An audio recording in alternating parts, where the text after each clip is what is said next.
Oh, it is. It is Tuesday episode, a Taco About It Tuesday episode here of Donno Daily on the 5 Reasons Sports Network. I am Alex Donno. I am taking you up for the next hour or so. I'm excited for this episode.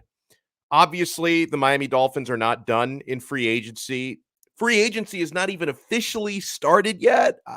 I know a lot of the big deals get agreed to during this period, the legal tampering period, as they call it. The Dolphins have agreed to a bunch of deals. There are still a couple of positions of need that we would all like to see them address in a big way. One of them specifically, we would like to see them address in a big way over these next couple of days in free agency. But we've got several players that the Dolphins are going out and signing from other teams. Those deals can become official tomorrow. Several players the Dolphins are re-signing from within. And so we're going to go through the moves that Miami has made so far to this point. I always want to make the note that things change very quickly in the world of NFL free agency. We do these shows live. The replays are available, though, on YouTube. So it's 1:56 p.m. here on Tuesday, Tuesday, the 15th of March. So if you're watching this like later on Tuesday or on Wednesday, you're like, how come he didn't talk about this guy that the Dolphins signed and that guy? I can only talk about what's happened already. I cannot officially see into the future, okay? So we're going to go through some grades. We're going to have a busy show today. Brandon Liguori from FinManiacs.com is going to join us at about 2:05. So in less than 10 minutes from now, at about 2:15, we're going to take a little detour and talk some Heat basketball because our guy Brady Hawk is the hardest working man in the business. Heat take on the Pistons tonight. So at 2:15, we will talk some Heat with Brady Hawk. Then we will talk more Dolphins and more NFL with our guy Dave Friedman at Taco Bout Sports is going to join us. So I give, before I get into my grades for like every individual player that the Dolphins have signed or re-signed so far, I want to remind you guys that if you're in here, whether you're watching us live or you're watching us via replay, smash the like button. Give us a smashage of the like button. And also make sure, if you haven't already, that you subscribe to 5 Reasons Sports on YouTube. So smash the like button. It really helps out this show and this channel. It's going to make this video available and suggested to a lot more people on the internet. So please do that for us. And welcome to everybody who's in the chat. And no, level 2 noob, we did not win the Super Bowl yet. not yet. I mean, I'm 37 years old. I'm just hoping it's sometime in my lifetime we win another Super Bowl. Some of you are younger than me. You have more time, a lot more time if you live very careful lifestyles, right? So yeah, I give, spoiler alert, I give overall very high grades to the work that the Dolphins have done so far. I think the only thing that we can be a little bit concerned about for the moment, it's not who they have signed, it's who they haven't signed yet. And most notably, that's an elite offensive tackle and an upgrade at center, but especially offensive tackle, right? So it looked like the market for centers had dried up already. However, we did get something now, another piece of chum in the water who's out there. The Cleveland Browns released center J.C. Treader earlier today. So I think that's a player Miami should give a look to because from what I've seen and what I've been told about him, he could be a good scheme fit down here. So again, I'm going to go through all the players one by one that the Dolphins are re-signing or signing. I really can't complain a whole lot about what the Dolphins have done. It's more about what they haven't done and haven't done yet, okay? And I think that goes to show you because they've agreed to sign a number of players at a number of different positions. And the fact that you still have glaring needs even after all of the work that they've done for about the first 26 hours, it shows you how many glaring needs this team really did have entering into free agency, okay? So let's go through these one by one. I'm going to start from the move as far as outside free agents. This was the most recent one. This came down earlier today. Finally, offensive line. Finally, the Miami Dolphins went out and they got an offensive lineman. Not the top one that we all want. Hopefully he's still in play. But the Dolphins signed former now Cowboys guard Connor Williams for 2 years, $14 million, including $7.5 million guaranteed. I like this player a lot. Not saying he's perfect. If he was perfect, Cowboys probably wouldn't have been willing to say goodbye to him. This guy, if you know how much stock you put into the PFF grades, but there are stats to back some of this up. This guy was a top 10 guard last season overall, and they take everything into account in their grades, positives and negatives. We'll get to some of the negatives, but Connor Williams, a top 10 guard last season and a top 15 guard in each of the past 2 seasons. That's the good. The bad, and I know that this is being talked about a lot by Dolphins fans on social media, is committed a lot of penalties last year. Ton of holding penalties. The stats would say, at least last season, that Connor Williams, the new Dolphins guard, that he's undisciplined. An NFL leading 17 penalties committed last season. Penalties, a lot of that, I believe, can be coachable. And he had a penalty issue last year. He didn't have penalty issues prior to that. So I'm hoping that that was a one-year thing. And I'm hoping that coaching and discipline can make a difference for him. And keep in mind, like the Pro Football Focus grade, when they give him a top 10 guard grade, that does take the penalties as a negative into account. So despite how many penalties he committed, they still consider him by the statistics to be one of the most successful guards in the NFL last year. So here are some stats to back up the grades with Connor Williams, one of the newest Miami Dolphins. Only 13 pressures allowed last season. That was the second lowest in the NFL. He had the 9th highest overall grade, the 9th highest pass block grade, the 12th highest run block grade. Of course, the Dolphins are going to be in a run-first offense, but, you know, you're talking about protecting your borderline fragile quarterback. Pass blocking, very important as well. So those are all ranks for guards with at least 610 snaps last year. So my grade for this move, solid. I give this move a solid B, with the only penalty from my grade coming from all of his penalties, okay? Let me go through. Now, obviously, I mentioned we're on offensive tackle watch, okay? So this is a player, obviously, we can't give a grade to this player because he's not been signed, at least not yet. Maybe won't get signed. But the guy that we all want to play offensive tackle is one of the crown jewels in free agency, and that's Teron Armstead. I do believe the Dolphins are going to make a legitimate, earnest attempt to sign him. They're among several teams who want his services. I know that the Chicago Bears sound like they may go hot and heavy for him. He's a crown jewel free agent. He's got everything when it comes to the offensive tackle market. Teron Armstead has everything in a holding pattern.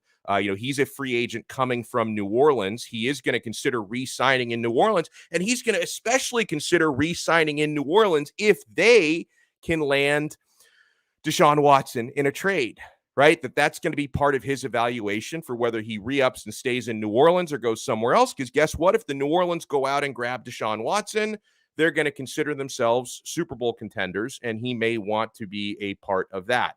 The other thing is, as Adam Beasley noted in Pro Football Network, Teron Armstead, this is not a perfect free agent signing for anyone who gets him, because he does have an injury history.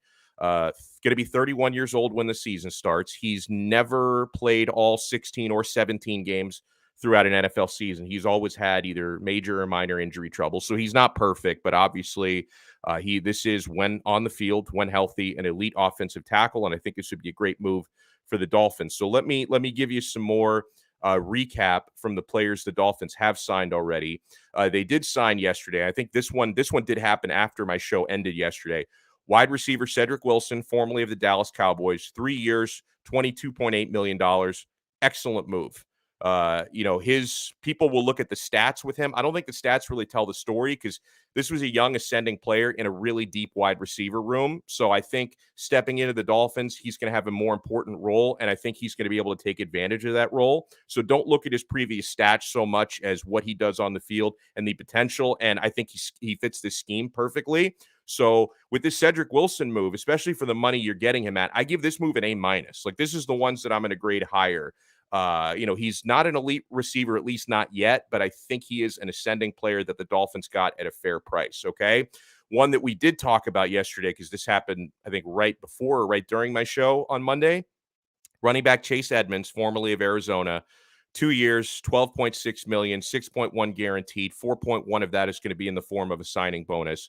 Very productive running back downfield. I think he is a prototypical, could be a borderline perfect fit at lead running back in a Mike McDaniel offense. So, I give this move a solid B+. If you wanted to argue with me and say A-, I could hear you out on that, but I give this move no less than a B+.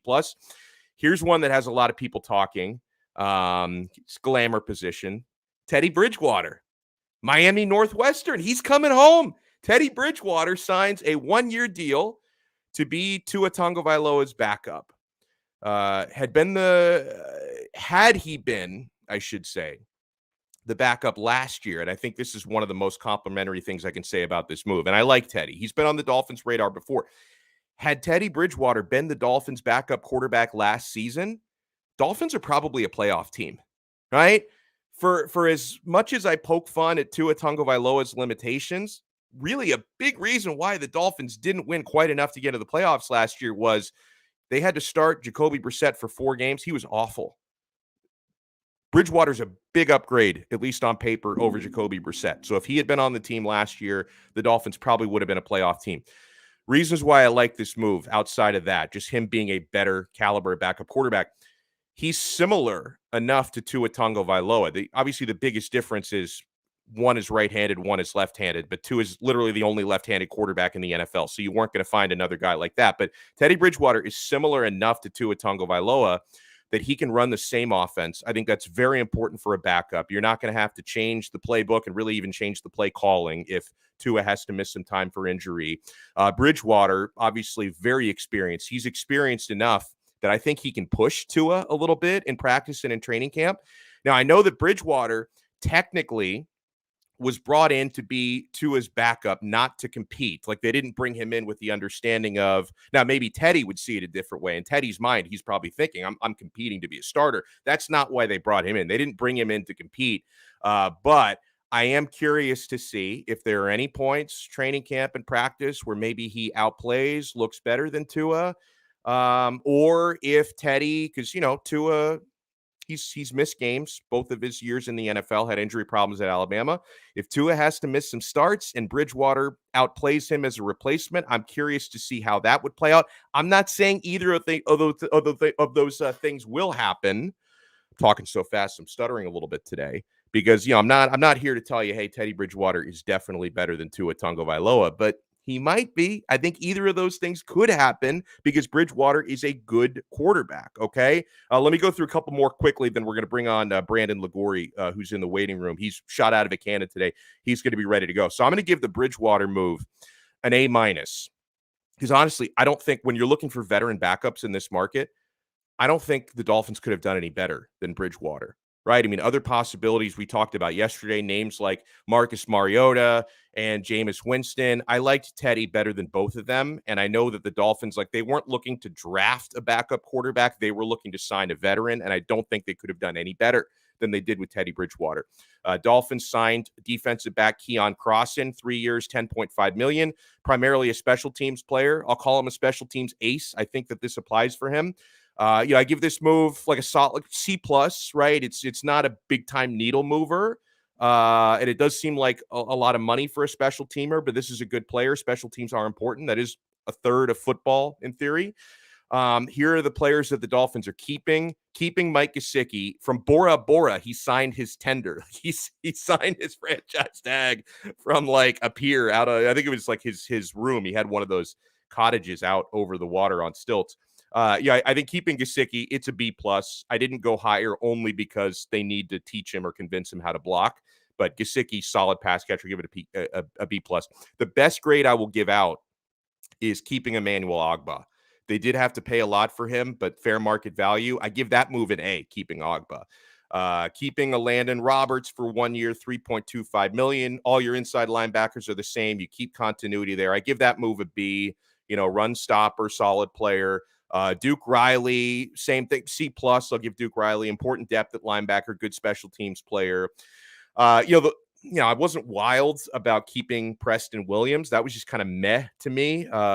It's mostly incentive based. I think his deal up to $1.99 million for 1 year. So that probably means you got to get on the field a certain amount of times, which he hasn't been able to do. So, and you need bodies in the receiving core. It's fine. I give that move a C-. Let me see if this man wholeheartedly agrees, disagrees. How are you, man? Say Brandon Liguori, FinManiacs.com. Brandon, how you been, sir? Everything's been going well, man. I was listening to you a little while ago, and really what I touched on the most was you saying that if Teddy Bridgewater was on this roster a season ago, that the Dolphins would have probably been a playoff team. I honestly agree with that.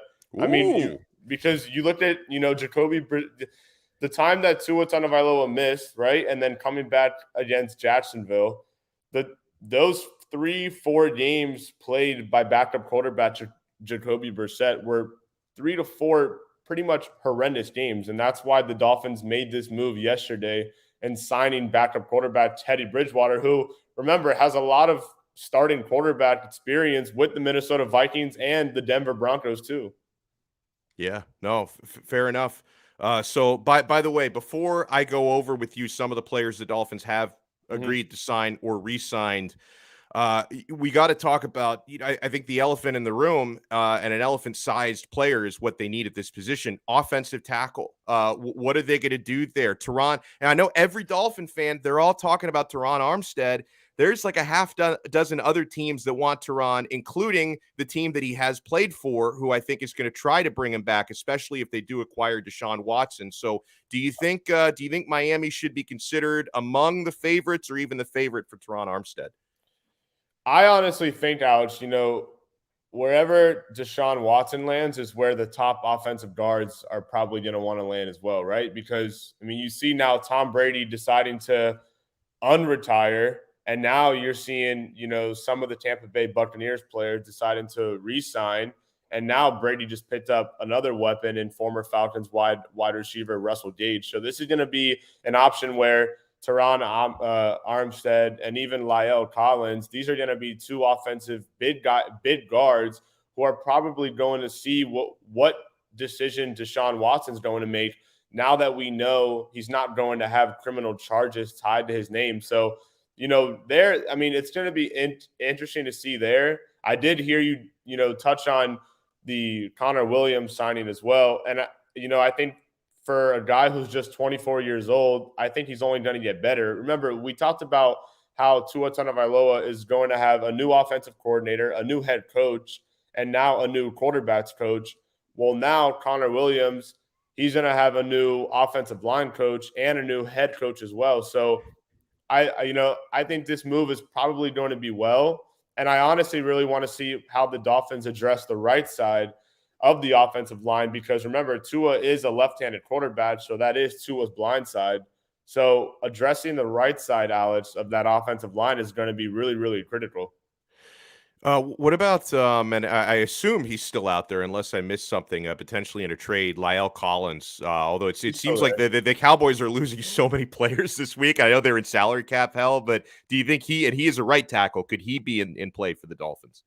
Yeah, really. It just depends on. First, whom the if any players are the Dolphins willing to, mutually release, and seeing what Lyle Collins wants to do, whether he wants to stay. I believe Lyle Collins plays for Dallas, correct? Yes. Yeah. So whether Lyle Collins wants to play is still alongside Dak Prescott. Keep in mind Dallas has now lost Amari Cooper, Randy Gregory, who's now going to the AFC West and playing for the Russell Wilson-led Denver Broncos. So, a lot of these players, and really even Deshaun, you have to also keep in mind now, Deshaun Watson has a no trade clause tied to his name, which means that at the end of the day, Deshaun Watson makes the decision where Deshaun Watson wants to go, because he's just that, he's that big name of a football player. So wherever Lyle Collins and Teron Armstead are going to want to go, I'm not sure if they have a no trade clause attached to their contracts. But again, it's probably going to have to see where the bid quarterback on the available market goes. And that bid quarterback right now is Deshaun Watson. And you can probably also say Jimmy Garoppolo as well. Yeah. We're joined, and by the way, Brooklyn Rob points out he refers to you as like a bootleg Jimmy Garoppolo. You resemble Jimmy G a little bit. So we got the next best thing on with us here in Brandon Liguori from FinManiacs.com. Let's talk a little bit more about the moves the Dolphins made at a couple of glamour positions yesterday. Wide receiver and running back. I'll start with Cedric Wilson. I think this is, and Cowboys fans and media have a lot of nice things to say about this player, more so than the former Cowboys guard who we just signed. But as far as wide receiver Cedric Wilson goes, looked to me like, because people try to analyze his stats, this was a younger receiver in a really deep receiver room. So I don't think he got enough reps to fully analyze the stats. I think that his actual physical characteristics really match what the Dolphins are looking to do with their receiving core. He's also a young ascending player. So I like this move a lot. What do you think about Cedric Wilson?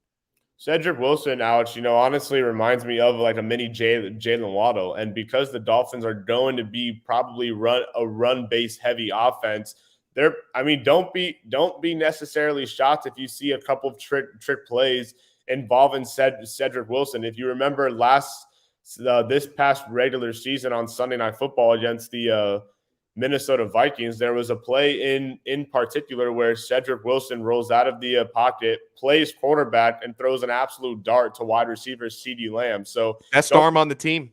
Correct. So don't necessarily be surprised if at times you don't see Tua Tagovailoa under center.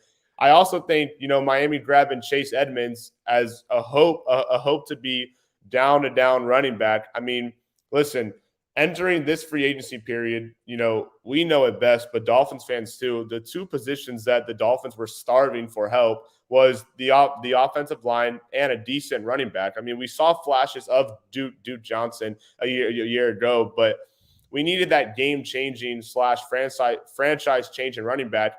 And Alex, correct me if I'm wrong, but me personally, I think Chase Edmonds has the possibility, because Mike McDaniel is such a young head coach and he comes from, Kyle Shanahan's coaching tree, when it's all about utilizing that running game. Correct me if I'm wrong, but I truly believe that Chase Edmonds has the possibility of becoming Miami's best running back since maybe Lamar Miller. That's a good question. Like the question of how far I could give you that. I could give you Lamar Miller, which is, man, that's going back like almost a decade at this point since he was a Dolphin. But yeah, I could give you that. You could say Ajayi, but Ajayi didn't do it over a consistent number of seasons. Yeah, it was over it was really over like 7 or 8 games. Ajayi did it. Yeah. I like it. So hey, let the people know, my friend, where they can find your work, where they can find you on social media. So my official Twitter account, as always, is posted below at Brandon Liguori, and I'm super excited tomorrow night because the Fin Maniacs Rundown podcast, hosted by me, it's going to be back for the first time in 2 months. Matthew and I took a little 2-month break to really talk about how we were going to grow this show, and I'm super excited to get this show back going tomorrow night. We're also going to welcome in Channel 7 sports anchor Josh Moser as our first guest for tomorrow night's show. So I'm super excited to catch up with Josh. I've seen Josh plenty of times when covering Miami Dolphins games at the Hard Rock Stadium press box. So I'm definitely pumped. I love it. Brandon Liguori on Twitter. Thank you so much, man. Enjoy the rest of your day, and I hope your head is spinning like mine. Enjoy covering the rest of this madness. Thank you. I love it. Really, really good stuff there. So we go from the bootleg Jimmy G to the best jawline on the 5 Reasons Sports Network, who I was very happy to see you reveal. Brady Hawk joins us from the 5 Reasons Sports Network. I always learn something every time I read Brady, every time I talk to Brady. And you're going to be in the arena covering Heat Pistons tonight, right? Which I'm going to chalk it up as a W automatically with you being there. Well, I like to hear that. I think I'm going with Ethan, so we'll see who gets the best of each other here. But it's a Heat Pistons game with the Heat generally healthy, except for Caleb Martin. So they should. I think I can win this battle against Ethan tonight. Yeah, the Heat are about a 13-point favorite in this game. So, yeah, I think Brady probably will outweigh the Ethan factor. The Ethan being the bad luck and Brady being the good luck. You'll probably outweigh that. And, yeah, you talk about this team being almost completely healthy outside of Caleb Martin. And that includes Markieff Morris, who just made his return. Yeah. Sometimes I would forget he was on the team. I hadn't seen Morris in November was when he got the shove. So we hadn't seen him in math is not my strong suit. Let's just say many, many months we had not seen Markieff Morris. So talk about the factor that he can create for the stretch run and the playoff run. Yeah, I think the biggest thing is giving a lot of these front court veteran guys some time off. Like that kind of starts here. And I think the biggest thing, the winner of Markieff Morris coming back is PJ Tucker. It's hard to throw PJ Tucker and say he's going to sit out games because it's hard to let PJ Tucker sit out games because he wants to play every single night. If he ever has a questionable tag and they say he's going to warm up and make a decision, he's playing, because you just cannot take him back from that spot. But they're going to need to. They're going to need Dedmon to maybe take some nights off. He's struggled a bit over the past 2 weeks. PJ's going to need some time off. Markieff can provide that. Like when Caleb Martin went down, it showed in the rotation that they missed a backup four, because Caleb's basically all they have. And he's not really a four, but he can play up and he's athletic enough to do it. The thing that Markieff provides on the floor, he still has the defensive versatility to defend up. Like we talked about the switching that they do, but he still is big enough to guard bigs. I think there's potentially matchups in the playoffs where if they don't want to go the Dedmon route, I could see a way that they kind of play Markieff in there a little bit into some spot minutes and let him play big. But offensively, I think the biggest thing that we knew early in the season in his limited games and seeing when he came back, he's kind of one-dimensional in the way that he needs to stay in that mid-range, because that's his game. That's where he's most comfortable. He had like back-to-back possessions there, I think in the third quarter, where he was like slipping screens, getting right to the mid-range, had 2 great looks. Like that's his home base. They don't want him flinging up threes. That's just kind of where I see it. And I think he's the perfect plug-and-play guy throughout the regular season. I don't know where his role will be in a playoff setting, because I still pretty sure that Caleb Martin is a lock in the rotation. He's shown enough of what he can do. That Caleb Martin, I think, hasn't beaten the rotation that way, but he's going to be really valuable going down the stretch of the season. Brady Hawk and I speak on this show virtually every Tuesday. Didn't have a show last Tuesday, though, because I was in jury duty. So it's been 2 weeks now. And a big something that's happened over these last 2 weeks is Victor Oladipo, right? And, man, every time I had you on, we would get, like, at least a half dozen questions in the live chat. Ask Brady about Oladipo. What's it looking like? So, he finally made the Heat debut. He's played 3 games now, Brady. Didn't play against Minnesota because it was the second night of a back-to-back, but I've really liked what I've seen so far. Eric Spoelstra sounds like he really likes what he's seen so far. So how would you grade, because it hadn't played in so long, virtually a year with injury, how would you grade the 3 games you've seen so far from Depot? Yeah, if we even go back to the first game in itself, my expectations were low coming out the gate. Like I did not expect anything offensively. It's just hard when you're out that long to have any type of there's always a long-term ramp up, at least offensively. The thing I was watching was the defensive side of the ball, because if you have the defensive ways about your skill set, they're going to come automatically. And they did. Like we saw in that first game specifically, there was about 5 defensive possessions in his first stint at the end of the first quarter. He got a stop in 4 of them, like where they were trying to attack him, see what he can do. And he either made them kick it out, he stopped them on the ball. But the biggest thing to surprise defensively is he's still in a pretty elite off-ball defender where he's always there for the help. Think about the first defensive possession that he came in that first game. It was a charge because he slid all the way over and took the charge on the help. Like he's still an elite off-ball defender. And as I said before Victor Oladipo came back, that defensive stuff is what's going to keep him on the floor. That's what takes his minutes to the next level in a playoff series, and I think he has that. The questions are still the offensive stuff, and we've still seen some sparks there. We've seen some on-ball creation. We've seen some nice bursts to the basket. I don't really know how the three-point shooting is going to play out, but it's fell pretty frequently, at least in the limited times he's gotten it up. And I'm interested to see a little bit more of how him and Tyler mesh, because that's the biggest thing. I found it interesting that him and Tyler were so close off the court. Like he kept talking about him and Tyler were close and everything. I think that's interesting, but it's going to come down to the on-the-floor stuff, because we see how Tyler's surging. It's going to be interesting to see how they kind of mesh out that on-ball creation stuff. Player you wrote about this week on 5reasonsports.com is Kyle Lowry. Now, of course, he's missed a lot of time throughout the regular season, had the personal issues recently, had some injury trouble throughout the year. I mean, we knew with his age, we knew that it's really more about keeping him healthy for the playoffs. And he talked about that. He refers to the playoffs as the real season. Okay. And yeah, Miami has aspirations, as they should, of a deep playoff run, if not contention for a championship. So, talking about that real season, Brady, what can we expect from Kyle Lowry there? Yeah, I think the first thing you look at is maybe increasing shot attempts, but I kind of look at it in a different way, where it's kind of when he's taking those shots and where he's taking those shots.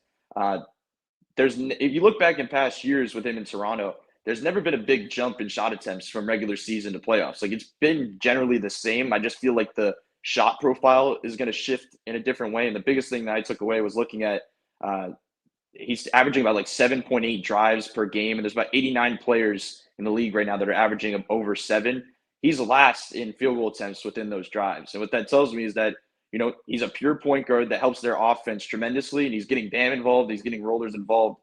But the difference in the playoffs is that number is going to rise. Like, he has to be that get the paint touches. He has to get up in the lane, be a different type of driver, put pressure on the rim. Not only that Jimmy has to do it, not only that Tyler has to do it, but if he provides that, that changes their offense altogether. I don't think you're worried about three-point shooting. You're not worried about what he's going to provide defensively or the passing he does. The biggest thing to me is that when he refers to the real season, I just feel like you're going to see a different Kyle Lowry in terms of getting to the rim and also getting to the free throw line. If you think back, specifically in his championship run, what does he do better than anybody is sell fouls, get to the line. So that's kind of where it just seems like he's going to have to change up or shift some things offensively a little bit. And that's kind of where I expect it to go. Spending some quality time here with Brady Hawk, covers the Miami Heat and the NBA for the 5 Reasons Sports Network. Before we let you run, Brady, your scouting report for the Pistons tonight. We mentioned Heat are big favorites. You're going to be at the game, which is good. Ethan's going to be at the game, not so good. But what's the biggest area of concern or danger from Detroit tonight? Well, they still have Kate Cunningham, obviously, who's playing really well as of late. A specific guy that always seems to kill them is Sadiq Bey. I think when they're going to put a lot of pressure on Kate Cunningham, he's going to have a lot of kickouts to him. Sadiq Bey could get some open shots. And these young teams that are literally teams that don't have one specific player always kind of give Miami a little trouble, at least early on. They feel more comfortable when there's that star player. They can kind of double and they'll rely on other guys on the backside. This is a team, they have to guard you straight up because there's a lot of guys that can hit you. There's a lot of random scrub heat killer potential. And then obviously Kelly Olynyk might get some run in FTX Arena tonight. So that'll be a little interesting to see as well, that if Kelly Olynyk goes off and Miami down the stretch in a tight game against the Pistons, Twitter may be on fire tonight. Speaking of Twitter, make sure you follow Brady there at BradyHawk305. He does awesome film breakdowns, and his tweets during games are always insightful and entertaining. And, of course, check out his work at 5reasonsports.com and check out all those Brady breakdowns on YouTube, the website, and Twitter. Brady, thank you so much, man. Enjoy the game tonight. Thank you. Thank you for having me on. I love it. Awesome. Good as always. I always learn something from Brady Hawk. He is a student of the game. That guy is a student of the freaking game. I want to remind you guys that this show is made pop. By the way, in a couple of minutes, I should give you the tease first because, bros, we are nowhere near done talking Dolphins, talking NFL free agency. We are nowhere near done. We're only getting started, man. But I want to remind you that this show is made possible by our awesome sponsors, including the Quarterdeck Seafood Bar and Neighborhood Grill. Make the Quarterdeck your spot, my friends, to watch every big game and to watch every big fight. They've got every UFC pay-per-view fight at the Quarterdeck for zero cover charge. You pay nothing at the door. It's a great place to watch the Heat game tonight. Great place to watch the college basketball tournament. I mean, my God, there's going to be so much going on. So much going on in sports. Even if you just want to head out there and watch some NFL Network free agency coverage, they'll have the TVs on sports all day, every day at the Quarterdeck. You want to get out there, take advantage of the drink specials. 2-for-1 happy hour never ends, all day, every day. If you're there, they've got 2-for-1 drinks flowing. The beer is always ice cold. It's a great place to grab a meal. The seafood is so delicious. I love the buffalo shrimp. I love to build my own poke bowl. The fresh mahi-mahi is basically right out of the ocean. It's so freaking fresh and so good. The burgers and sandwiches are incredible. The baby back ribs. In fact, if you want to check out their menu, don't take my word for it. You want to check out their menu, see exactly what the Quarterdeck has to offer. You're going to find 20 things on there that you want. Visit their website, quarterdeckrestaurants.com. And while you're there, you can also find the location nearest to you. There's locations all over Broward County. That's quarterdeckrestaurants.com. The Quarterdeck, come for the food, stay for the fun. And yeah, we have an official sports book on Donno Daily. I'm on this sports book every day, betus.com. It is the 30-year leader, the 3-decade leader, my friends, and they are known as America's favorite sports book because they've got great customer service. It's so easy to use, so easy to set up your account. Find out why betus.com has been my trusted sports book for over a year. They've been with me on this show for about 8-9 months. I was using betus.com before they even came aboard the show because I believe in what they're doing. And yeah, it's a full-service sports book available in Florida. You can bet on the NBA, college basketball, the NHL, international soccer, NFL futures. We've got all the over-unders for everything dropping, MVP, all that stuff. Live betting on all of it, by the way, at betus.com. And here's the kicker. This is why you need to sign up at betus.com. We give you the best bonus in the industry. My friends, I have looked, and you're not going to find a better sign-up bonus than the one we offer you through betus.com with our code 5RSN125. When you make your deposit, use our code 5RSN125, and they're going to give you a 125% sign-up bonus. That means whatever you deposit, let's use a nice round number, $100. You deposit $100 with our code 5RSN125. They're going to give you a 125% bonus. So that means $125 in free play money on top of your deposit. How good is that? They also have a full service casino right there on the site. You can play blackjack, table games, slot games for real money. I play blackjack on there from time to time. It's a lot of fun. Find out what I've been raving about. BetUS.com with our code 5RSN125. You bet, you win, you get paid. BetUS.com. We're going to bring on our guy, Taco, in a moment. It is Taco Tuesday. So with everything the Dolphins have done to this point, they've re-signed Preston Williams. They've re-signed Duke Riley. Okay. Re-signed Landon Roberts. All right. They keep Emmanuel Ogbah. Hallelujah. They keep Mike Gesicki. I'm very happy about that. The Dolphins signed primarily a special teams player, defensive back Keon Crossan. They signed Teddy Bridgewater to be the backup quarterback. That's going to be a big upgrade over Jacoby Brissett. It's going to be. And, I think he's got a good attitude, good experience. He can probably teach Tua some things, maybe push Tua a little bit. And, based on the way that Tua tends to come up with a few knocks here and there, Bridgewater will probably get a chance to start a few games next year. Running back Chase Edmonds, love that move. Wide receiver Cedric Wilson, really love that move. Connor Williams, the guard from Dallas, was signed today. I like that move a lot. He did commit a lot of penalties last year, and despite that, still graded top 10 by Pro Football Focus. And I see some people out of Dallas. I guess I have to look at this player in person, Connor Williams, because I've seen some folks try to say that he's undersized. And again, I got to look at his frame because the math doesn't really check out. He's 6'5", 300 pounds. How exactly is that undersized for a guard? Unless maybe for his height, you feel like he should be even beefier than he is.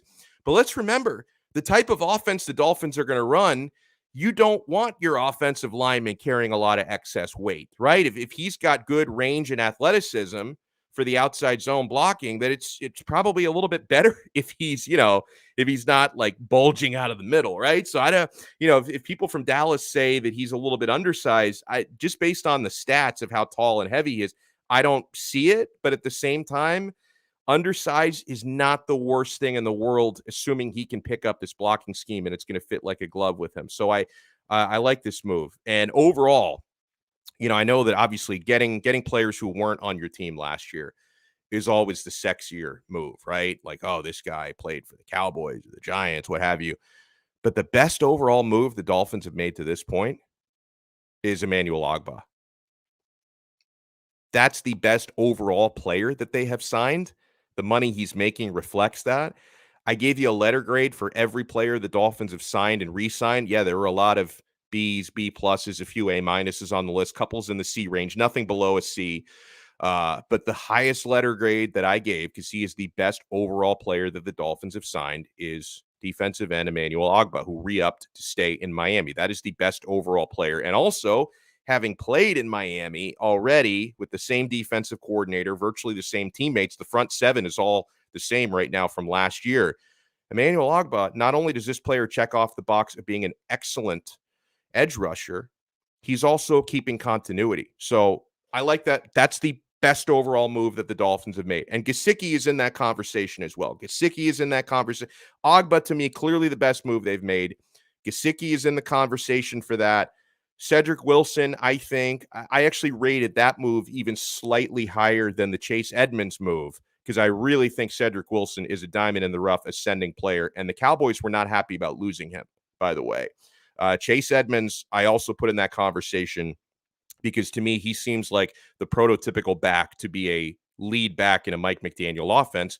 And Mike McDaniel, having coached in the same division where Edmonds has been playing, he knows this player better than most. And he came to the decision, watching this guy in person twice a year, studying. Well, I mean, maybe not studying him a whole lot because offensive coordinator versus offense, but watch this player up close enough to know this is a guy that can fit like a glove. This is a guy who can be a lead back in my offense. So I like a lot of this. And let's not forget, not the biggest thing in the world, but the Dolphins earlier this week or late last week, they tendered Salvon Ahmed, who's probably not going to get picked up by anyone else. He barely played last year, but Ahmed did play under McDaniel in San Francisco before he came to Miami. So maybe McDaniel said, hey, I remember this guy, Ahmed, and I actually liked him. He fits the profile. So maybe this coaching staff can get something out of Ahmed that the previous coach, he was okay 2 years ago, but last year he didn't do anything. So maybe this coaching staff can get something out of him in a way that last year's could not.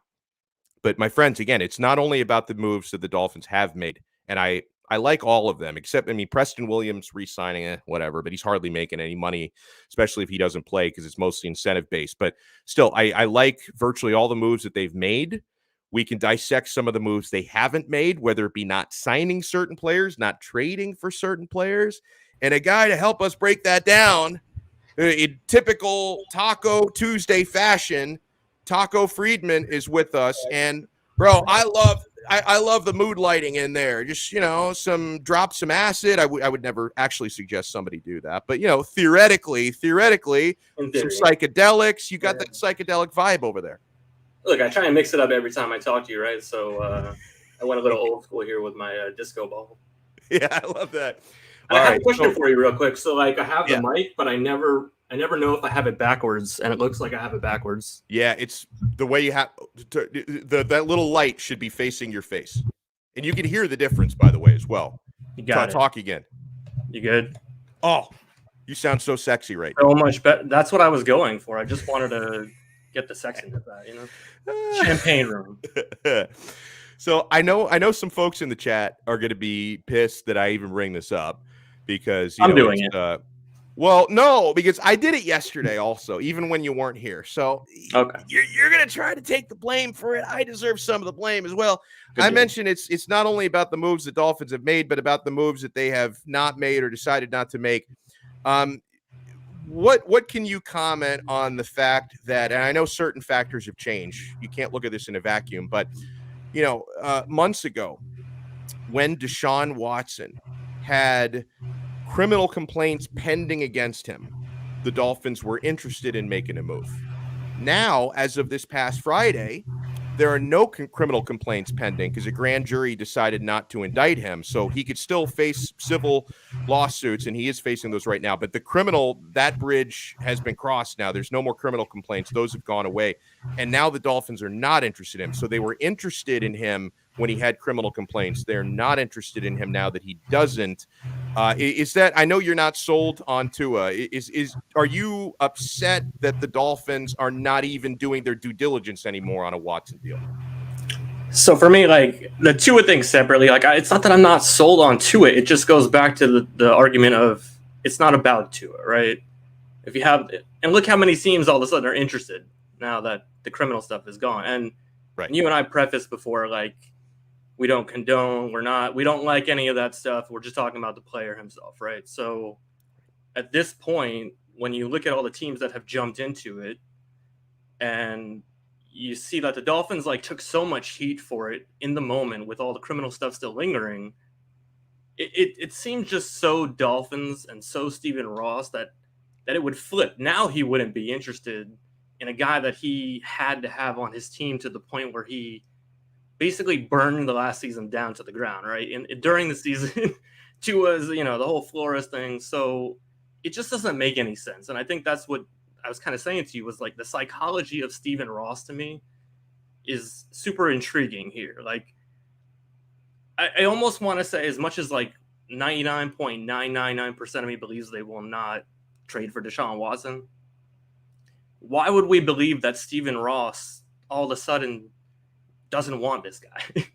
That he's human, right? So even if he said he's not going to do it and they don't do it, he still wants the guy. I think we can agree on that. He would love to have him as their quarterback. If you put it in those terms, yeah. I think Stephen, because if I put it in the simplest possible terms, and this is not a simple issue, of course, but if I put it in the simple possible terms, you are an NFL owner, especially one who's in your 80s, right?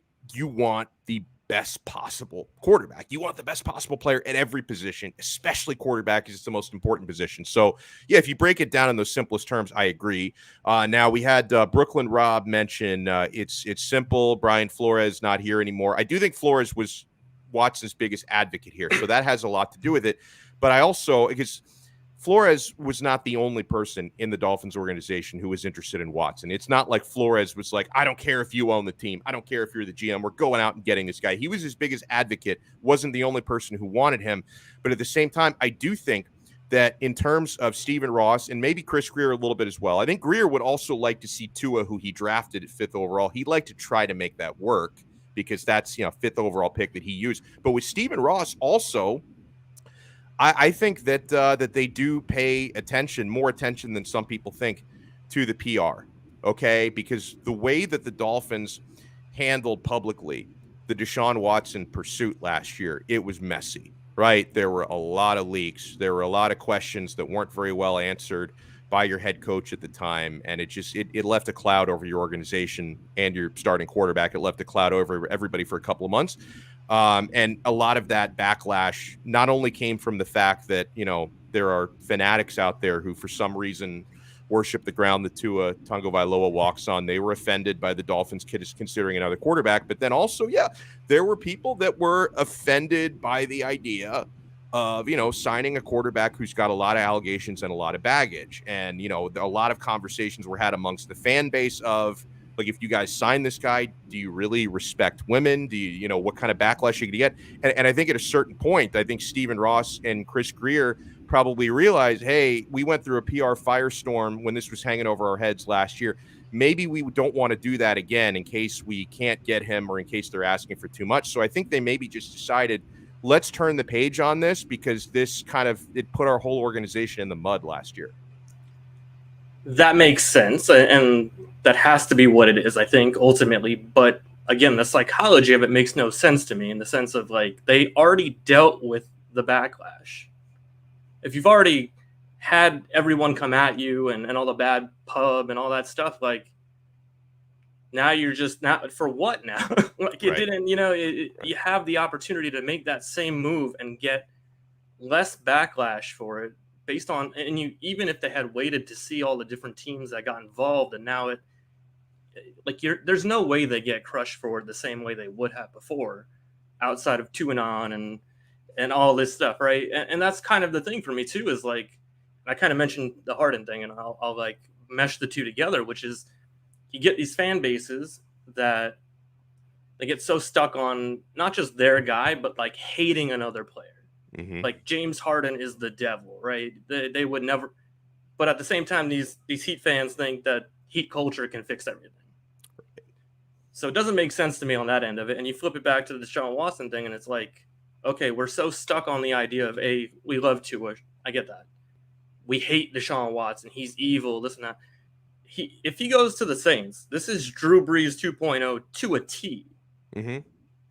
So, like, we're just watching this all in it's full circle again, right? And I get it. The guy, he might not be a good guy. He might have all these legal issues and all that, but he's going to go somewhere and he's probably going to be on a team that's going to prevent us from getting into the playoffs at some point. Like, that's how I see it. Right. Well, and that's why, like, I hope he gets into I hope he goes to the NFC and not the AFC. But then at the same time, there still could be a trickle down for the Dolphins. It's what I talked about near the top of the show.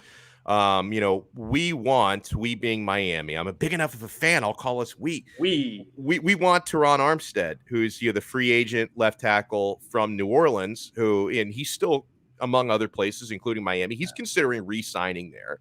I think the reason why he's waiting right now before he makes his decision is he wants to see if the Saints get Deshaun Watson, and if the Saints you don't think other guys want to play with Deshaun Watson? I mean, like, you're talking about a trickle down effect for one player. Yeah. But think about the other guys that would want to come, and we're talking about like a Will Ford last year, which obviously that was like a whole different situation. But like you're saying, like, there's so many different angles to it, and that's why I like the psychology aspect of it, which is more so trying to make sense of how everything has happened and how we got to where we're at. Now they're the only team that's not in on him, right? So it's just Pretty like, much, yeah. it's Outside of the ones that have actual franchise quarterbacks, yeah. Yeah. So it's just, like, if nothing else, like I said, as a Dolphins fan who dealt with all of that last year, it's like, okay, give us something to come out of that. Like, give us the Deshaun Watson. And I get it. Look, Tua, he could be the guy. McDaniel loves him. They made it really difficult at this point to say, okay, now we're moving on from Tua after everything that they've said. Right.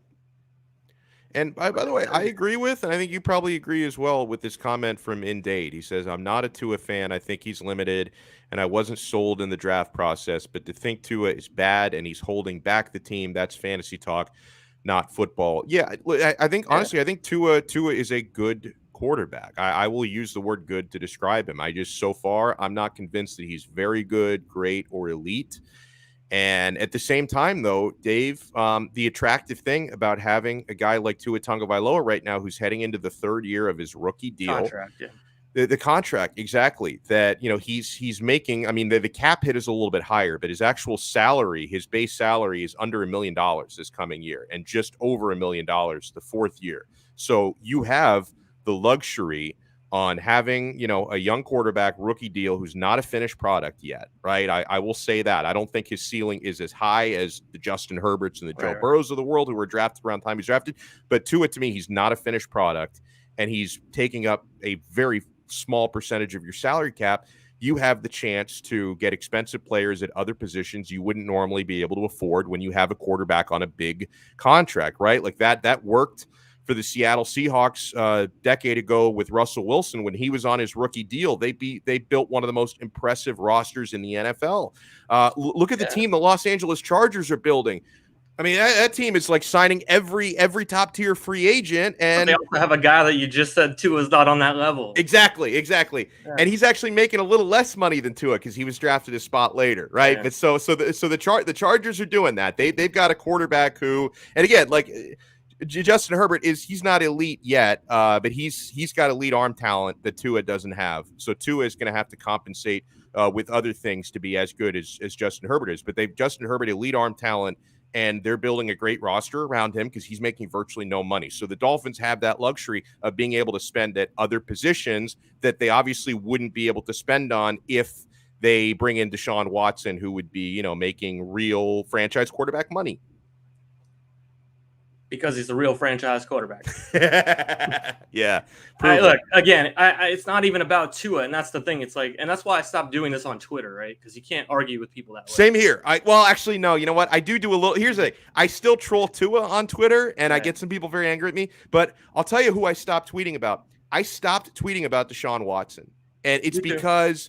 And listen, the things that he's been accused of are terrible. Okay. Yeah. And so what I found is, and I don't tweet about him anymore for that reason, but when I see other folks like Dolphins reporters, content creators, when I see them tweet about Watson's football ability, they get these responses as if 12. Well, not only that, but they get responses to their tweets as if the people who tweeted this are condoning sexual assault. Yeah, it's like people can't separate the accusations from the football player. So I've just found it simpler not to tweet about the guy anymore. People can't separate Tua the person from Tua the football player half the time. So it's I understand that. And again, that's the psychology of it, right? To me, it's just the way people are looking at the situation is based on where their heart is or where morals are, right? And I get that. Morally, like, get this guy away from my team. But, like, if you gave the option to Dolphins fans and said, hey, the last 15, 10 years, whatever it was, you could have Ben Roethlisberger, would you have turned that down, like, knowing what the outcome? Like, so, yeah, we're living in the moment of everything, and I totally understand that. And I just feel like what's going to happen is at the end of it, no matter look back and say, yep, that was a miss. Well, and here's what I want to focus on now, okay? Because we know Tua is going to be the Dolphins quarterback for at least one more season, okay? They have to protect him, like physically protect him. And they've at this moment, at the moment that we're doing this live episode, 2:49 p.m. here on Tuesday, they've only made one addition to the offensive line. They've signed former Dallas Cowboys guard Connor Williams, left guard, who nice player. I like him a lot, but we need at least one top line offensive tackle, right? You want to trade for Lyle Collins. You want to sign Teron Armstead, hopefully both, if you can find, do some cap gymnastics. And the Dolphins still have some players they can cut to create more cap space. So, like, the cap space they have today, which is not a lot after making these signings, is not the final number. Like, they're still going to have more maneuverability. But if we don't hit it out of the park with at least one top line offensive tackle, I don't want the conversation a year from now to be, well, you know what? Offensive line. Yeah. We still can't evaluate Tua because our tackles were turnstiles, right? So how do we know if he's any good? Like, bro, we need to. He's the Dolphins quarterback for at least one more year, and the only proper way to evaluate him is like they've improved the running back position. I think they'll end up getting another back in the draft or a lower tier free agent. They've already made an addition at wide receiver. I think they'll still do more there. But if you don't improve the offensive line even more than you've just done with the one signing you made today, then you're going to have a lot, you not being you, but the collective you, all of us will be having people. The same what do you mean, you people? We'll be talking about, can you really evaluate Tua? Yeah, I mean, like, that's what we've been talking about. I feel like every time I come on and we discuss this, it's the idea of kicking the can down the road constantly with this franchise. And it's like, we're constantly waiting. We constantly have potential. This guy... That's the Deshaun Watson thing. It's not a potential thing. You know what it is. It's safe. That's right. The answer. The offensive line stuff, they signed the guy you're talking about from the Cowboys. I saw he's like the most penalized guy in the league or something. And I was joking around on Twitter, like, good, Tua will be alive on 1st and 20. Like. Well, and it's funny. You made jokes about that. Tua's trainer, Nick Hicks, also. And actually, and Nick Hicks doesn't like me very much. I got no issue with him. He hates me because I troll his guy. Like, you're a jerk, Donno. Jeez. At one point, he was following me. He unfollowed me. He hasn't gone. He hasn't gone as far as blocking me. Is this the Perform Twitter account? Yeah. So he actually he compared the signing of Connor Williams. You talked about the most penalized guard last year. He compared it to when the Mighty Ducks added Fulton Reed, right? Which the Bash Brothers reference. That was a great. And so now he talks about going out and getting. I can't remember the other the kid from the second movie who was the other Bash brother, whatever his name was. He says, I think Dean. I think it was like some Dean something. I know the movie very well. The names, man, my brain can't handle that. So he's saying, they got one goon. They need to go out and get another goon. So I like that. I like that comparison. Look, like you're saying, I mean, the undersized thing, I don't know. I saw him picking up Aaron Donald in a video, basically. So, yeah. Look, the idea is to protect Tua. It doesn't mean a couple more penalties or what. Is he going to be alive? Because I think that's what we're talking about. Like, Tua needs to be alive on the field. We don't need to have Teddy Bridgewater out there. Whatever happens this season, whether they're 1-16 or they go to the Super Bowl, like, figure out the quarterback. That's it. Right. No, exactly. Dave Friedman at Taco Bout Sports is with us. Now, you had notified me last week, and I thank you for doing it, that we were using an old Prize Picks logo. Now, you are the Prize Picks expert. Is this the right one now? Because this looks the same as the old one. That's not the right one? Old one. Yeah, okay. Yeah. So Manny was right, but the folder you sent me, this was one of the logos from the folder you sent me. So I don't know if I got to take another look at that. So we still have an old logo. Oh my god. I'll get it to you. I'll have the issue resolved. It's funny. I had this conversation with Manny today because I sent him. I forwarded him the email you sent me with the supposedly new logos, and then Manny Chang told me, he's like, this is the exact same logo. And I'm like, I told him, like, no, bro, it's different. I'm telling you, it's different. I trust Dave. If Dave tells me it's a new logo, it must be different. Yeah. Trust me, like 99% of the time. I don't know. It took me a minute to find it. It was in a DM and not an email. I don't know. I was confused. Nice. Man. I was trying to help. Listen, no matter what logo we use, prizepicks.com and the Prize Picks mobile app, you know where to find them, and they are revolutionizing fantasy sports. I love this, and I want to talk about Prize Picks here with Mr. Taco about it, because he is Mr. Prize Picks on 5 Reasons Sports. He does the Prize Picks programming. It combines my love for daily fantasy and my love for parlays. Right? You select 2, 3, 4 players. You can go cross league. You can go cross sport. You take over-unders based on stat predictions or fantasy predictions, and you can make 10 times your money for getting 4 predictions correct. I mean, it's one of the most fun things on the internet, man. I mean, tell people about your experiences with Prize Picks and how they can sign up. Yeah, I'm pretty sure you can even do like beer pong at this point or something crazy like Probably that. So they got everything. cornhole, those crazy things. But yeah, like Prize Picks on 5, I do it with Ethan and Dave Eversole. We do it basically every Heat game day. We're on there.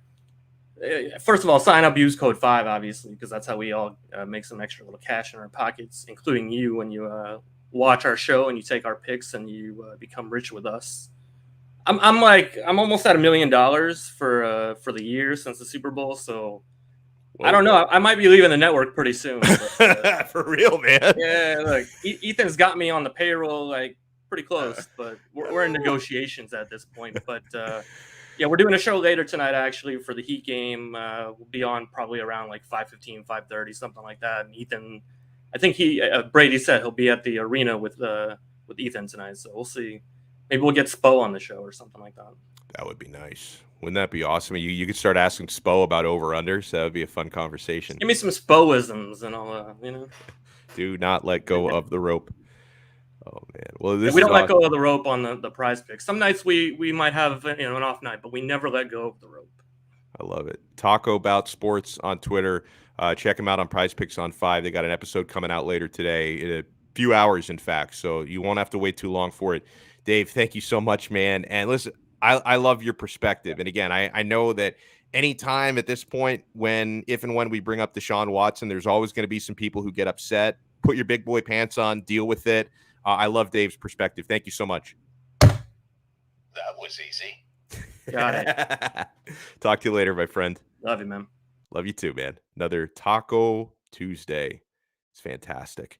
I want to go through some shout outs before we wrap it up. So again, and let me know, and I haven't read the comments in a little bit, so some of these comments may have already come in. Do you guys agree with me that the best overall signing the Dolphins have made, now that we're 2 days into the legal tampering period, the best move the Dolphins have made was keeping Ogba? There have been a handful of moves I really like. Keeping Emmanuel Ogba, I think that's the best overall player you've signed, even if it's re-signing a player. I know it's never as exciting keeping your own guys versus signing new players, and he's got the continuity. He can play within this defensive system. Josh Boyer is still here at DC, so I think the Ogba move was the best overall move. I'm getting an agreement here from Andy from Scotland. I love you, Andy. Thank you. So again, I told you, Nick Hicks, Tua's trainer who runs the Perform account, Perform is the name of their training center, does not like me. And he doesn't block me, though. He did at one point. He followed me because I'm very sneaky. Okay. Sometimes I will tweet nice things about Tua, and then sometimes I will troll Tua. So I think after like a couple months ago, I tweeted something. I'm a wolf in sheep's clothing. I tweeted something nice about Tua, which is all it takes to get a follow from Hicks, who basically, he just wants to surround himself full of Kool-Aid drinkers. Like, he wants to surround everybody he follows and interacts with on Twitter are Tua stans, Tua non. Like, that's the people he wants to associate with. He loves Tua, so I get it. But then as soon as he realized I troll his guy a little bit, unfollow immediately. But he hasn't blocked me yet. So David wants him to block me. I'm blocked by a very select few. Because even though I troll sometimes, it's nice trolling. Like, I'm a good-natured person. I don't take personal shots at people. I don't talk about people's families. I don't get too over the top with my trolling. So people with a sense of humor can usually tolerate him. Oh no, is this for real? Brooklyn Rock. Nick Hicks hates mush. That's me with a passion. I know this firsthand. I mean, listen, if you talk to him, like, explain to him that in reality, I've got no beef. Okay. I like to get likes and retweets. And sometimes you have to troll to do it. And it's fun poking the bear a little bit. So if you happen to see Nick, just let him know. Like, I'm having a little fun, man. I'm not your enemy. I'm your friend. Oh, Dean Port. Yes, you're right. I knew it was Dean something. Dean Portman. That was the other Bash brother from the Mighty Ducks 2, which was a good one. D2, the Mighty Ducks are back. I love it. Indade, hello. Thank you so much for watching. Marcus, thank you so much. Go back and now is he talking? I got to go back in the conversation. Is he talking about Tua or somebody else? Go back and watch some of the throws the guy has made. I mean, they hang up in the air a long time, but they do get there. He did have the longest air completion in the NFL this past year.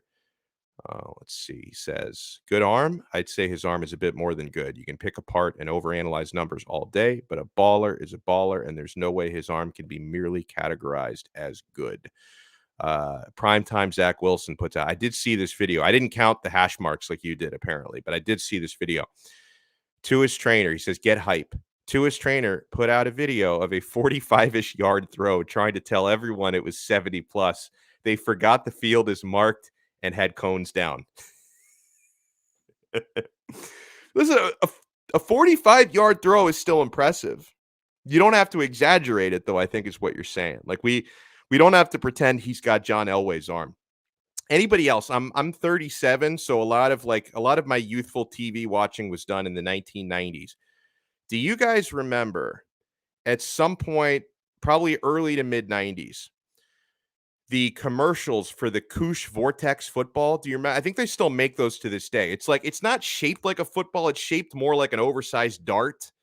But they made this Koosh Vortex like kids football. And the reason why the Vortex, I had one of these in like 1994. The reason why they were so much fun was it's like aerodynamic, and like a kid can throw this Vortex like as far as a grown man can throw a real football. So that's what made it fun.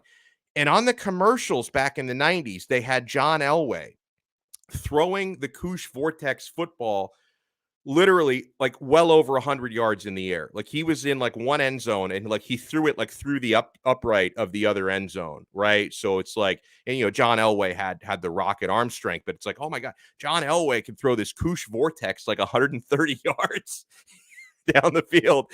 That's like, you don't have to lie about Tua's completions in practice and claim that he's Elway throwing the Koosh. Like, you don't have to do that, man. Let's see who else was watching today. I want to throw out all the shout outs we possibly can. And if I miss multiple people, don't take it personally. I try to shout out everybody, but you get a lot of the same people will like chat with each other. And when I scroll up through the chat, I might miss a couple people, but that's more incentive to chat. Like, if anybody out there watches us like daily or semi-regularly live, and you don't partake in the live chat, it's a lot of fun. And I find usually people in there are pretty nice. We don't get a whole lot of like mean assholes in the live chat. It's usually, we have blocked a couple of people over the last several months, but usually the people we block are spam. I think we've only blocked either spammers, one, or the guy who started trying to drop spoilers of Spider-Man No Way Home into the chat, like right after it came out a couple months ago. That person got blocked. But other than that, people are usually pretty nice and somewhat polite in the chat. Big Dan 305. We do, my friend. We definitely need more O-line help. Cap for life. Thank you so much. I can't remember what I was talking about at this point, but when David said, let it out, Donno, I guess I had something to get off my chest at that time. Tony 2 times, thank you so much for watching. I think a lot of players have their superstitious rituals. I get, and I'm not a player, I'm a fan / pundit, but my own superstitions, I get worse the older I get. And I'm glad that Tony was the one who put that message in here, because Tony also shares my affection for the Italian soccer team that we both cheer for, Inter Milan. And I have this, like, on a normal game day when they're playing, I have, this COVID era face covering, an Inter mask that I wear. It's my lucky mask. And I don't think they've ever lost a game when I've been wearing the mask. So if I don't wear, like, literally every game they've lost this year, Sassuolo, they lost to, I wasn't wearing the mask. AC Milan and the Derby, when they lost, I wasn't wearing the mask. Lazio earlier in the season, I wasn't wearing the mask. So it's and like, I honestly believe it. Like, I know it's not rational. Like, I know there's no way to scientifically prove it, and it wouldn't make any sense for a guy in another continent to have control over games happening in Italy. It makes no sense. And if ever I talk about it, my wife, like, she thinks I'm batshit crazy, and I probably am. I know it doesn't make any logical sense, but the older I get, the more stock I put into my own superstitions. It is what it is. Yeah, I said Teddy Bridgewater, big upgrade over Jacoby Brissett, which he is. But Brooklyn Rob speaks facts here. My dead grandmother is a big upgrade over Brissett. Your dead grandmother would have won the same amount of games that Brissett won as a starter last year. So even if she's not an upgrade, wouldn't have been any worse. Would not have been any worse, man. Level 2 noob, thank you so much. He's another regular I see in here. He says, I just took the Pistons and the under out of spite. What's the spite for? Like, are you not a Heat fan? Is that why you took them? I don't understand like what the purpose is of that spite. Let's see who else. Welch. I love Welch as well. Oh, is that so he's questionable tonight for the Heat Pistons game? I hope he doesn't play. Let's see who else. Who else? Throw some more shout outs before we get out of here. Tim Bowman, hello. What about the center that just got released by the Browns? Yeah, I did. I know not everybody catches every second of the show, so I'll reiterate.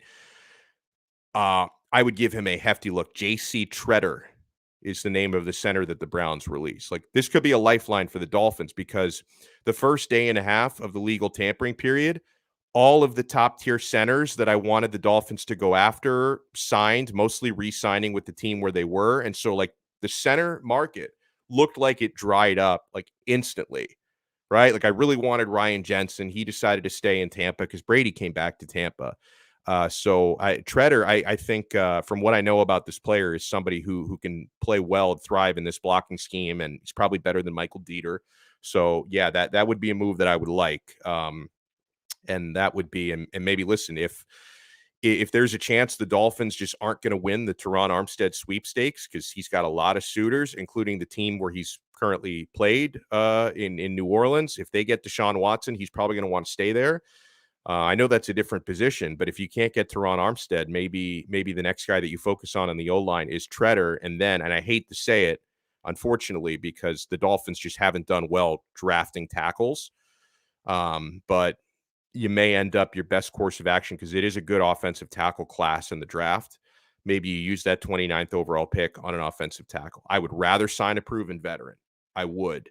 But if you, for whatever reason, you don't feel like you can put a trade together for Lyle Collins, who's a right tackle, or sign Armstead, who's a left tackle, then maybe you do put your eggs in the draft basket again. I would prefer not to go that route, but it is an option.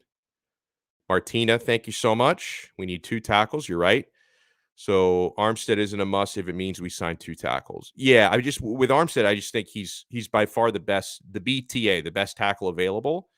But then people also point out that he misses a lot of games. He's had injury troubles. He's never finished the full season in the NFL. So like he's not the perfect solution, but on the field, he's by far the best available. So that's why I want him so badly, because if you want to get nice things, you have to pay for them, right? If you're going to shop for, we know how important offensive linemen are and how bad the Dolphins have done assembling an offensive line. If you actually want to have one of the better O-lines in the NFL to protect your fragile quarterback, you get what you pay for. If you shop at the bargain bin and just say, oh, well, we just need a bunch of tackles, let's just sign whoever hits the second, third tier market. And I don't want to put words in Martina's mouth. Like, I'm not saying that this is what you're saying. I'm just speaking for me right now. Okay. That, I don't necessarily, even though the Dolphins do need quantity, quality is also still really important. That's all I'm saying. And again, I'm not arguing with Martina because that may not have been your point. I'm just that just inspired me to riff a little bit. And thank you so much for the chat. Martina is awesome. Tua will leave Bridgewater in the dust. Pass the water, Teddy. Tua better hope he stays on the field. Bridgewater gets some chances to go out there and sling it. You never know. You never know. They're very similar, though. I think that's the best part of this move. Like, I'm happy you bring home the South Florida kid, Miami Northwestern. It's a good story to bring Teddy back down to South Florida. But the fact that he and Tua, outside of being left-handed and right-handed, they're so similar that schematically you're not going to miss a beat if and when Teddy has to play. And I think that's important to have a backup quarterback who's got similar characteristics to your starting quarterback. It's just there's so much more offensive continuity if the backup quarterback has to play. So I like it. And he's also experienced and smart and can add something to that quarterback room. So that is good as well. Jimmy A., thank you so much. We currently have the most and third most penalized offensive linemen in the NFL, Williams and Jackson. Well, the thing is, like, Austin Jackson is penalized so much because he sucks. Because if you can't block, you're going to end up holding a lot because people are whizzing by you and you're trying to compensate for it. With Connor Williams, I just think maybe it was more of a discipline thing. Like with Jackson, it's like compensating for being terrible. Whereas with Connor Williams, and it was just a 1-year thing for him last year, I think you could coach it out of him, and I think that it may have been an aberration. So I do not rate Austin Jackson, but I do rate Connor Williams. And maybe there's a chance to salvage Austin Jackson a little bit because he's got the type of build and athleticism where I think he could be, and I'm not saying he's going to be any good, but I think he could potentially be a lot better in this sort of a blocking scheme than he was the last couple of years. So maybe there is hope. Maybe there is hope for him. Andy in Scotland, I always appreciate when he listens across the pond. And sometimes his son, Lewis from Scotland, also watches. We appreciate you guys. And I think that might be it. If I missed anybody, if I skipped over anybody, I do apologize. I don't skip anyone on here's a late arrival. Erwin Fernandez, thank you so much. He says, for me, it's between Armstead and Trent Brown. I'm taking Brown, most likely cheaper and protects to his blind side. That's a fair point as well. That's why we've talked a lot about Lyle Collins the last couple of days, because you kind of have to think about it. As far as the Dolphins are concerned, the right tackle is really essentially the left tackle on any other team because of the quarterback blind side. So that is worth noting. That is a fair point that you bring up. And thank you for the compliment, Andy. And yeah, before we wrap it up, my friends, I want to remind everybody, please support the awesome sponsors on this show. And we got a couple of financial services that we're going to be throwing in the mix this week.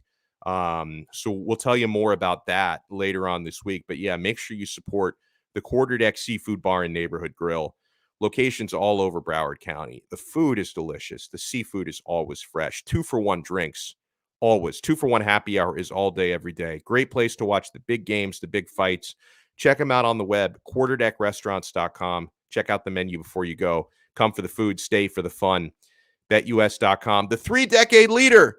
By God, they have been paying out their clients and taking wagers for even longer than they've had a website. Like their service, which is now BetUS.com, but BetUS actually predates the internet. They go back 30 years, my friends. Full service sportsbook, fully available in Florida. You can bet on the big games, big fights. You can bet on the Heat game tonight, and you can live bet. They have live betting on everything. They have a full casino on the site. Check them out, betus.com. Sign up with our code 5RSN125, and they're going to give you a 125% sign-up bonus, which is the best bonus in the industry. 5RSN125. Write that down if you think you're going to forget it. You bet, you win, you get paid. BetUS.com. And I'll throw another shout here, even though we still have the old logo. I don't know. This new logo is so elusive. But no matter what logo you're looking at, Prize Picks mobile app, prizepicks.com. It is daily fantasy simplified. And if you sign up with our code 5, F-I-V-E, they will match your first deposit 100% up to $100. It truly is daily fantasy simplified. And yes, one more instruction. I want you to do everything I've said today. I want you to eat dinner at the Quarterdeck tonight.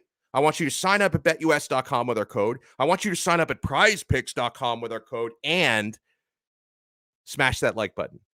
Smash that like button if you haven't already. The thumbs up. Give us a little thumbs up and subscribe to 5 Reasons Sports on YouTube if you haven't done so already. And huge shout out to Manny Chang. I think he's at work, so I don't know if he can talk, but I'll put up his logo. He's got the Stormtrooper helmet on there now. He's a big Star Wars fan. God, I love Star Wars, even though they've made so many shit movies. Like, that's how much I love it. I love the original trilogy so much. Some of the TV shows they've made are really good. The animated stuff, I'm digging The Mandalorian so far, 2 seasons in. I still haven't watched the Book of Boba Fett, so I don't know. Some people say it's terrible. Some people say it's good. I haven't formulated my own opinion yet. It's way better than Batman, trust me. There's no chance it's better than The Batman. It might be better than like Batman and Robin with George Clooney and Schwarzenegger, but there's no way it's better than The Batman. It cannot be better than The Batman. I love it. Chris C. says, call your parents if they're still here with us. If he's talking about my parents, yeah, my parents are still alive and well. My parents are actually at Disney World right now. They went on a trip together. Looking forward to Kenobi. Yeah, I am looking forward to that as well. It's going to be good. All right, that'll do it for today. We'll be back tomorrow. I'm actually I'm digging. I've been doing a lot of these shows at 2:00.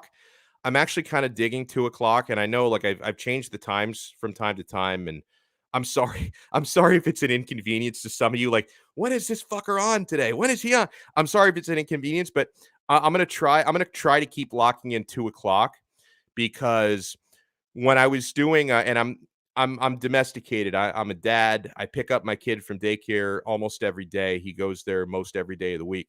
I pick him up like around 4:15, and so it's like it's just I don't know. It's easier if I do the show from 2 to 3 ish. Then I got a little breathing time before I have to go pick up the kid. Like I got time to make some coffee. I'm probably gonna make some green tea today. Again, I'm getting old.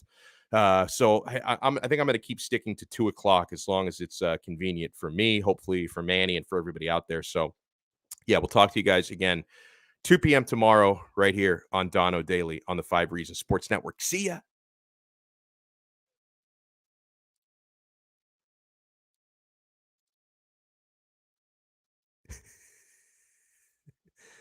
Hold on. I think I got to click the outro. Wait for it. Wait for it. See ya.